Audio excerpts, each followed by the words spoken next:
Ladies and gentlemen, the story you are about to hear is true. The names have been changed to protect the innocent. Dragnet, brought to you by Chesterfield, America's most popular two-way cigarette. Chesterfield King Size at the new low price, and Chesterfield Regular.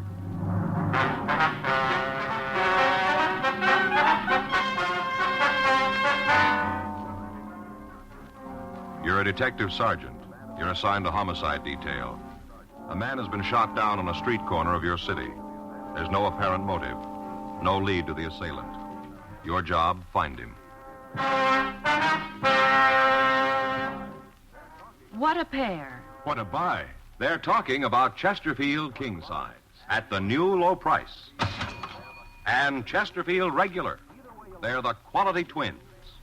Either way you like them, you get the same highest quality, the same low nicotine, the same wonderful taste and mildness, a refreshing smoke every time. Yes, the Chesterfield you smoke today is the best cigarette ever made. And it's America's most popular two-way cigarette. So buy a carton today. King-size Chesterfield at the new low price. Or Chesterfield Regular. What a pair they are. They satisfy millions. They're best for you.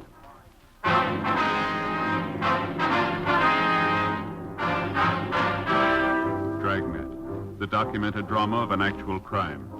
For the next 30 minutes, in cooperation with the Los Angeles Police Department, you will travel step by step on the side of the law through an actual case transcribed from official police files. From beginning to end, from crime to punishment, Dragnet is the story of your police force in action. It was Tuesday, May 8th. It was cool in Los Angeles. We were working the night watch out of homicide detail. My partner's Frank Smith. The boss is Captain Lorman. My name's Friday. I was on my way over from the office, and it was 10:13 p.m. when I got to Georgia Street Receiving Hospital, the waiting room. Hi, Frank.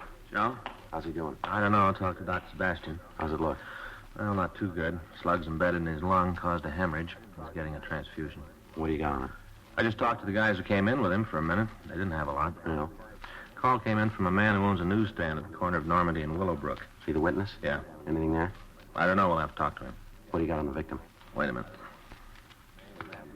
I got it here. Name's Matthew Denton.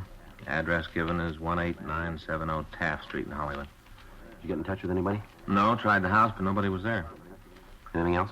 I went over the personal property. Usual stuff, cigarettes, lighter, comb. Found a diamond ring on the small finger left hand. Looks expensive. Gold wristwatch. $140 in cash. $1,300 in American Express checks. Doesn't spell robbery, does it? No. None of the stuff was disturbed. Well, maybe you can tell us something, huh? Yeah. Joe, Frank. Hi, Doc. How are you? How's it look? What time you got? 10:16. Make it 10:13 then. Close enough for the report. What? Time of death.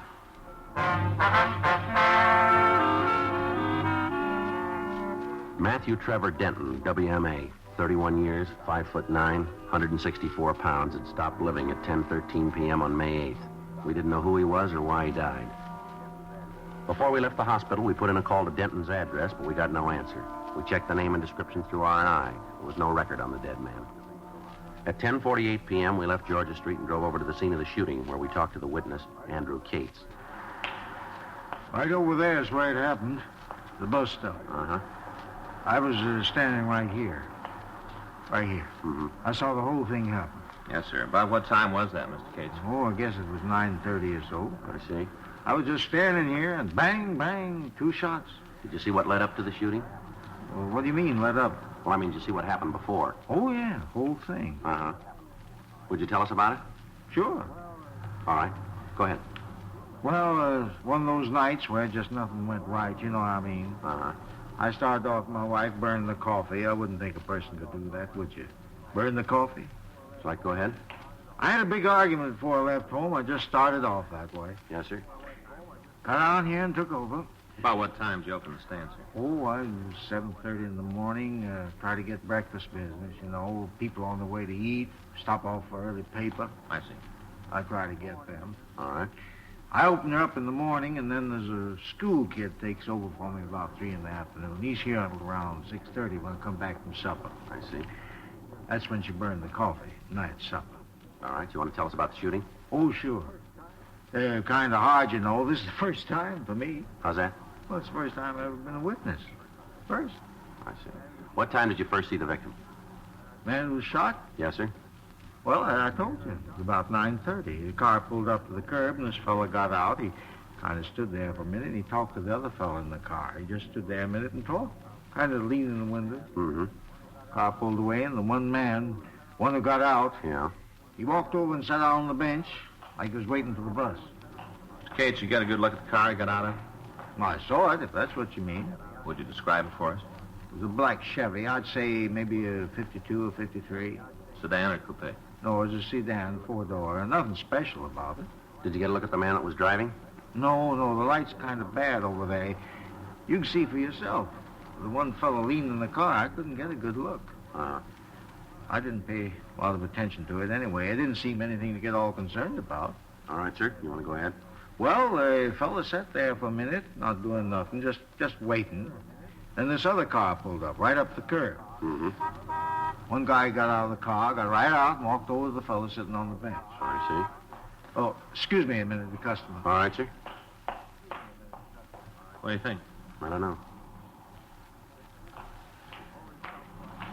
Old Bert always stops by same time. He gets one of each, same time every night. Good old Bert. Yes, sir. I wonder if you go ahead with your story. Oh, yeah. Well, this car pulled up and the fella got out. He walked over to the bench, started talking to the first man. They got in an argument. How do you know that? What? Well, how do you know they were arguing? Well, I could see you standing over there, waving their arms around. I could even hear some of the yelling. It wasn't no trick at all to see that they were having some kind of trouble. Mm-hmm. Could you hear what the trouble was about? No, just a lot of yelling and waving. Could hear no outright word. You want to go ahead, please? Well, next thing I knew was when the fella got out of the car, started swinging at the other one. That was the victim? Yeah, one who was shot. All right. Well, you just bet the guy tackled more than he could handle. The victim fella started to clean up on this other one. He just started to mop up the street with it. I see. That's when the guy who was waiting in the car got out and run over to help his friends, you see. Mm-hmm. Three of them kind of struggled around for a while, then the one from the car pulled the gun. Bang, bang. 2 shots. First guy dropped right down on the sidewalk. The other 2 got in the car and took off. Went roaring down Normandy. That way. Can you describe the second car? Well, not too good. I just got a glance at it. I wasn't paying a lot of attention at first. The time I figured I should take a good look at it was gone. I see. Now, how about the men driving him? What do you want to know? Can you describe them? Not good. Well, if you tell us just what you can, Mr. Cates, it'd help. Sure. First one was a tall, lanky fellow. He didn't weigh much, sort of string bean. Mm-hmm. How tall would you say? Oh, I don't know, close to 6'3", maybe 6'2", round in there. He's a tall one. About how old? 23, 25. I couldn't tell that too good. I see. What about his coloring? Was he light or dark, do you remember? Light, he was blonde. How about his clothes? He had on a pair of jeans, one of them jackets, made out of the same kind of material, rivets like on them. Mm-hmm. Were real tight jeans. Both of them were wearing them. Anything else you can tell us about the tall man? No. Was he the driver of the car? Oh, yeah, he was the one who did the shooting, the tall fella. Could you see the gun? Yeah, but not good. Do you remember whether it was a revolver or an automatic? Well, it looked like a revolver to me. All right, now what about the other man? He was shorter than the first one. No runt, but, shorter. Guess anybody would look small next to him. About how tall was he? Oh, he's about 5'9", 5'10". Give a couple, take a couple. All right. How was he built? Sort of light, maybe 140. Anything else about the 2 men? Did either of them wear glasses, do you remember? No, not so as I could see. He might have taken them off, before they got out of the car. Might have, but I didn't see him when the fight started. Did either of them use a name that you could hear? I told you before, I couldn't hear anything they said. There's just a lot of yelling when the fight started. All right. Wasn't anything special about the 2 fellas to make them stand out. One tall, the other short. No big reason to remember them. Afraid you got it wrong, mister. Huh? We got a reason.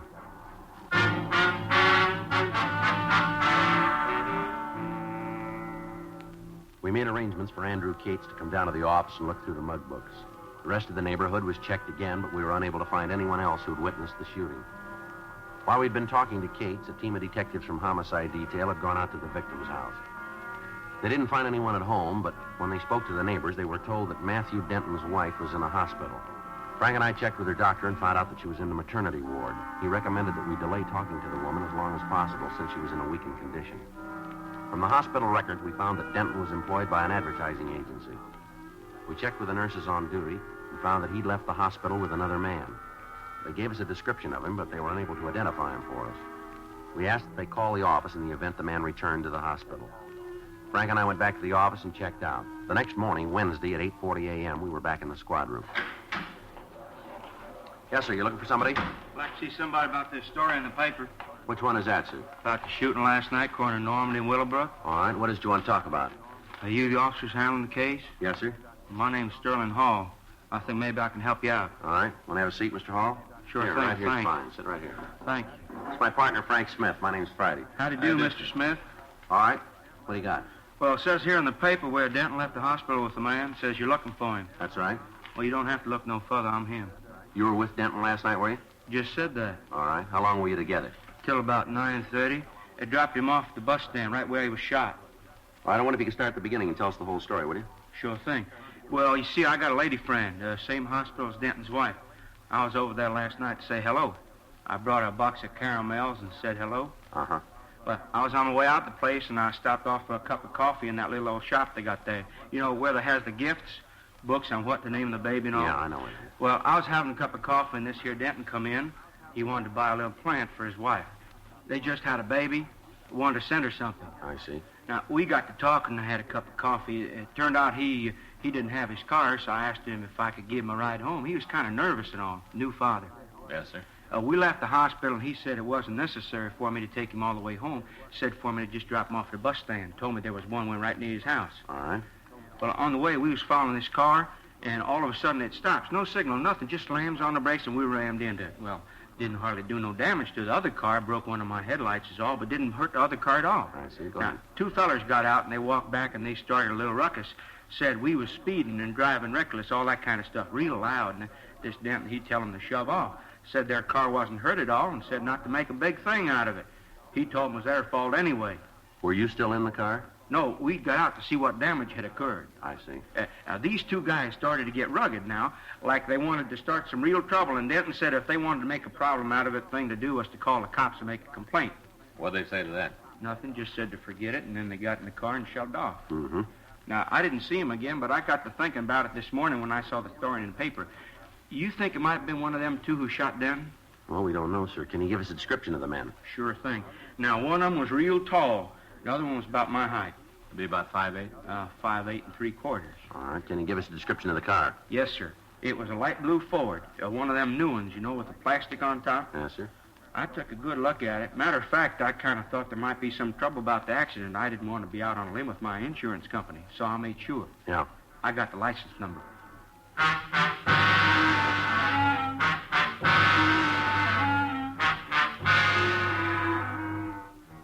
Well, I got a complete description of the two men. Frank checked DMV on the license number. 5 minutes later, he came back to the office.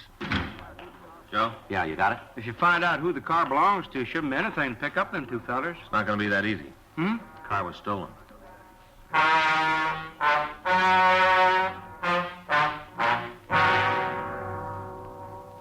Before Frank and I left the office, we made arrangements for Sterling Hall to check the mug books in the hope that he might be able to identify the suspects. At 11:20 a.m., we drove over to talk to the registered owner of the stolen car.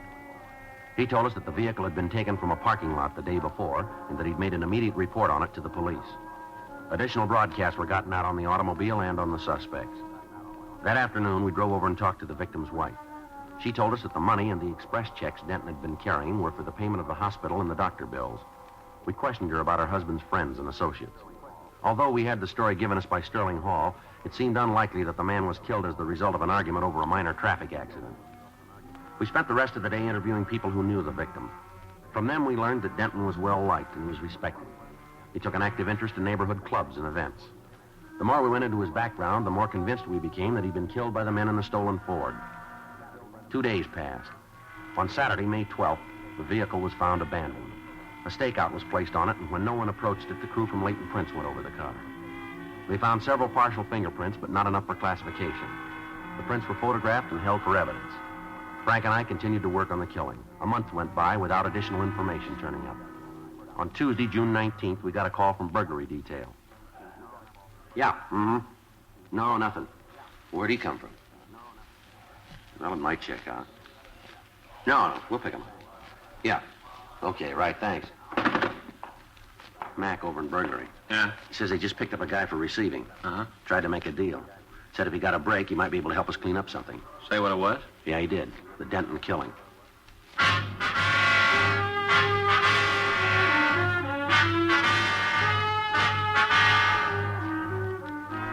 We left the office. We went over to room 45. We talked with the officers who'd picked up the suspect. They told us that they found a large quantity of stolen automobile supplies in his possession. We took him to the interrogation room for questioning. For almost an hour, he remained silent. How about it, Keneally? Gonna give us a hand? Keneally? All right, come on, stand up. Let's go. Giving up, huh? No, we'll be back. Where you taking me? Back to burglary, and they can book you. Main jail? Yep. But you guys are all through with me, huh? Yeah, for now. We'll talk to you again. Well, you won't get any more. Tell me something, will you? Why? A little while ago, you said you knew something about a killing. Now you shut up and won't give us the time of day. Why? I told that other cop if I got a break, you get one. You know we can't make deals. No, that's going to cost you. You're going to take an installment. How do you figure that? You said you knew something about Matthew Denton's murder, isn't that right? I don't remember that far back. We do, and we can prove you did. You're up on a receiving rap now. That's bad enough. But if we can tag you with holding information, we'll make you as an accessory after the fact. You mean you'll try? I think we'll make it. Well, from here, it's got another color. Well, let's see how it comes out, huh? Come on, let's go. Down this way. I know. What's a tab for being accessory? 5 years. Okay, let's go back. Huh? I'll tell you all about it.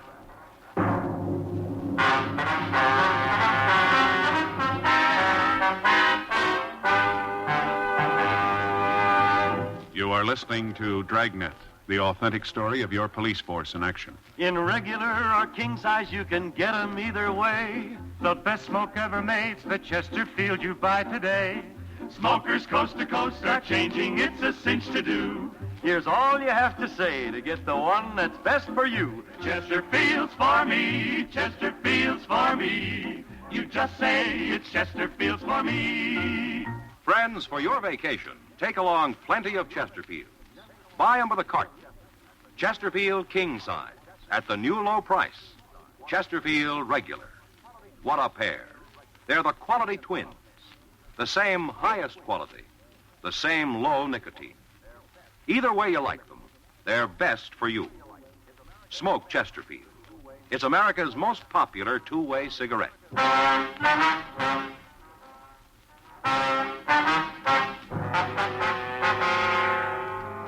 We returned Harold Keneally to the interrogation room. We put out a call to Gene Bechtel to come and take a statement. Keneally asked that we send out for some coffee for him. Frank went down the hall and brought back 3 cups. After he'd finished his, Keneally leaned back. It's good coffee. Strong. I like it that way. Yeah, well, now that you've had the clatch, let's start the story. What do you say? Sure. What do you want to know? Who are the 2 men? I don't know. Now, you going to start this all over again, are you? I'm giving it to you on the line. I don't know who they are. What do you know about them? Not much. A couple of guys. They're doing pretty good with radios. You one of their customers? Yeah, me and a half a dozen others. You know who they are? You're not going to get the names. All right, let's get back to 2 men. Why do you think they had something to do with Denton? Well, about 3 weeks ago, they was in my place. Had 5 new radios. The kind with the bar to pick the stations, you know, like the new cads. Yeah, I know. I had 5 of them. Want to turn them over. Yeah. The price they were asking was way out. I told them so they'd have to find someplace else to drop them. All right. Told me there was a beef. They had to get out of town, so they needed the money to swing it. That still doesn't add up to Denton's killers, does it? Well, it will. All right, come on, tell us. Well, I went out of the office for a couple of minutes, told them I had to make a phone call. Yeah? I got a mic hidden in the room, found out it helps in business once in a while. I turned it on and listened to the guys talk. Go ahead. They were yakking about some guy that got shot. The big fellow was saying there was no other way to handle it, so that he didn't like it either, but there just wasn't any other way. Big thing then was to get some money and just beat town. Mm-hmm. I waited outside for a couple more minutes, but they didn't say anything, so I went back in. I told them I couldn't swing the radio deal. What'd they do then? Well, they said they had to dump him someplace. If I couldn't take him, they'd find somebody who would. Told them to go ahead. What do these guys look like? A couple of bums, one tall, the other short, wearing those jeans with the coats made out of the same cloth, you know. You had dealings with them before? Yeah, a couple of times. You know their names? No. All I know is the big one's called Dusty. I don't know the last part. How about the other one? Nothing there. Anything else about them?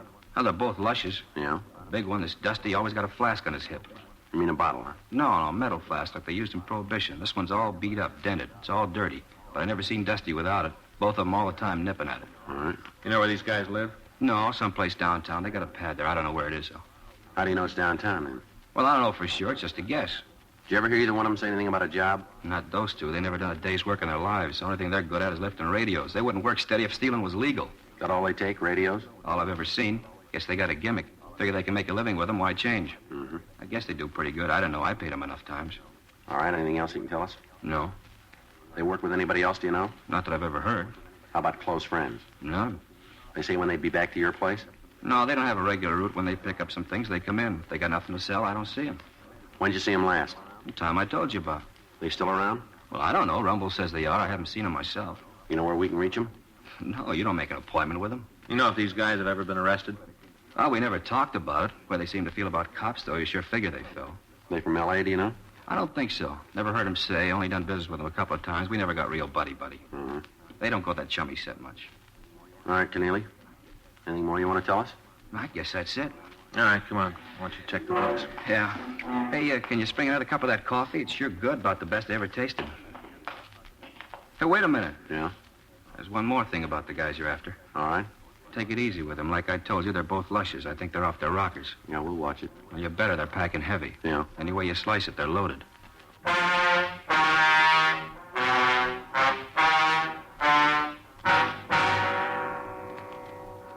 Harold Keneally went through the mug books, but he was unable to find a picture of the two suspects. The name Dusty was checked through the moniker file without result. Information was forwarded to George Brereton up at CII Sacramento, and a supplemental APB was gotten out. We spent the rest of the day with officers from burglary detail going over reports. We found that they'd been working on a string of car radio thefts for the past several weeks. When we compared notes with them, it seemed more than possible that their two suspects were the same men we wanted for the killing of Matthew Denton. However, they were no closer to the men than we were. From the reports, we were able to figure that the pair was still in Los Angeles. That evening, we met with Captain Lorman, Captain Bernard, and Chief Detective Thad Brown. We worked out a system of rolling stakeouts that would cover most of the territory where the thieves had been working. 3 additional teams of men from burglary were assigned to help us, and on Wednesday, June 20th, the operation was started. For 3 days, there was no action. Thefts from autos continued, but when they were checked out, the method of operation used eliminated any suspects that we were looking for. On Sunday, June 24th, we got a call that a man answering the descriptions of one of the thieves had been seen in the vicinity of Beverly Boulevard and Elmwood Avenue. Frank and I left our position in the stakeout, and we drove out to the area. Should be a couple of more blocks. Yeah, we just passed Ridgewood Place. You better take it easy. Next block, we can start cruising. Yeah. See anything? No. Want to take a left here? All right. Doesn't look like it. Well, let's go up a couple more blocks. All right. Sure be a break if we nail him tonight. Yeah. A little rough on the study time. How's it going? No, I don't know, Joe. Times I don't think I'm ever going to make sergeant. What are you doing now? You mean studying? Yeah. Legal procedure. Well, you should know that. Well, practical stuff, yeah. Putting it into legal language, it makes it rough on me. Yeah, I had the same trouble. I haven't been able to hit the books for the past week. Wait a minute. Yeah. No, nothing. Keep going. What'd you say? I said I hadn't hit the books. I missed a couple of lectures, too. Well, you're never going to make it that way. That's what Faith says. Wait a minute. Huh? Slow down. What do you got? Up there. See? Next block on the left. About 50 feet on the other side of the street line. I don't see anything. Looked to me like somebody trying to get into a car. I'm not sure. Well, let's check it. All right. Just up ahead there. Yeah. See anything? No, looked like somebody on the other side. Better pull up. We'll take a look. Okay. All right, let's go. All right. I'll cover the other side. Take it easy. If it's the one we want, they're heavy. All right. All right, mister, let's hold it right there. What? Stand where you are. You talking to me? That's right. What are you causing me trouble for? I didn't do nothing. We didn't say you did. How about it, mister? This your car? Certainly it's my car. Who do you think it belonged to? You got the white slip? It's in the machine. It's right out in plain sight where it's supposed to be. You've been drinking, haven't you? Small wonder you officers don't do better at solving crimes. I had a couple, yeah. What's your name? I don't see that's any business of yours. All I'm trying to do is get into my car. I'm not causing any trouble. What's your name? It's Kyle, Peter Kyle. You got the keys to this car? Matter of fact, I haven't. That's why I'm having so much trouble getting in. If I had the keys, I could just flip the door open and drive off. Frank? Yeah. Yeah, what are you doing? Just want to see what you're carrying. Watch it, Joe. All right, mister, come on. Get up. What? I'm doing like you say I'm doing. Try it again. Try. Yeah. Come on. Put your hands back. He's clean, Joe. All right. Turn around. I didn't mean to do it. I didn't mean to shoot. Yeah, sure. Honest, you gotta believe me. I didn't mean it. Come on down here under the light. All right, now stand still. Yeah, matches the description pretty good. Where's your partner? I didn't mean to do it. It was an accident. I just hit the guy. I just got in a fight with him. Dusty did the shooting. He did it. I didn't. I just got in a All fight. right, now calm down. Where is he? I knew you'd catch us. I knew it all the time. I kept telling Dusty we had to get out of town. We gotta go. I kept telling him all the time. I was telling him. Well, where is he? Home. Where's that? He's the one who did it. I just got in a fight. Dusty's the one who shot, not me. Where do you live, mister? Down on 4th. That's where old Dusty is. Old, safe Dusty. He said we didn't have to leave. He said you'd never catch us. All right, let's go. Old Dusty is always right. Always knows what he's doing all the time. Never makes a mistake. Not old Dusty. Yeah, well, he made one this time, didn't he?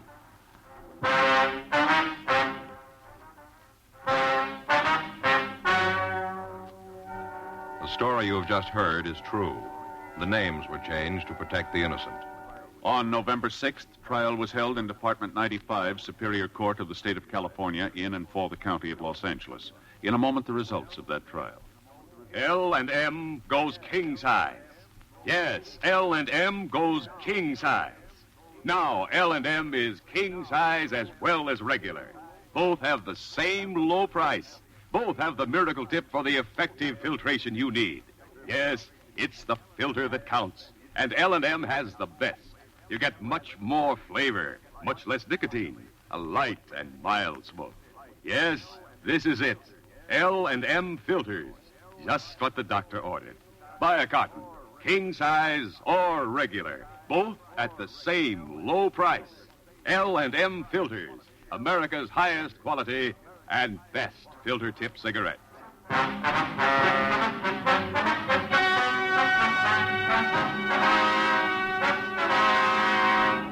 Peter Gregory Kyle and Jesse Haywood Poole were tried and convicted of murder in the second degree and petty theft, 18 counts. They received punishment as prescribed by law. Petty theft is punishable by imprisonment for a period of not more than 1 year in the county jail. Second-degree murder is punishable by imprisonment for a period of from 5 years to life.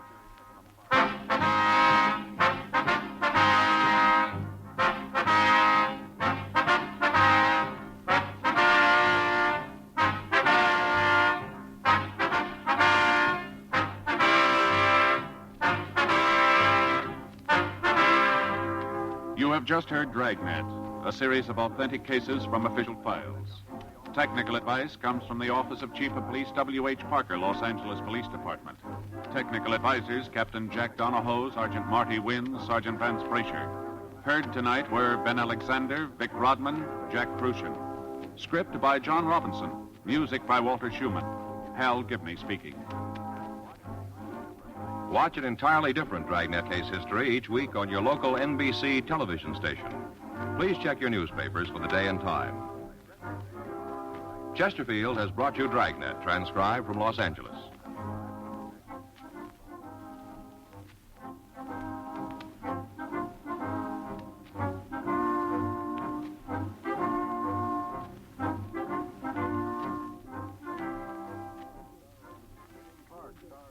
Dane Clark stars in Crime and Peter Chambers tonight on the NBC Radio Network.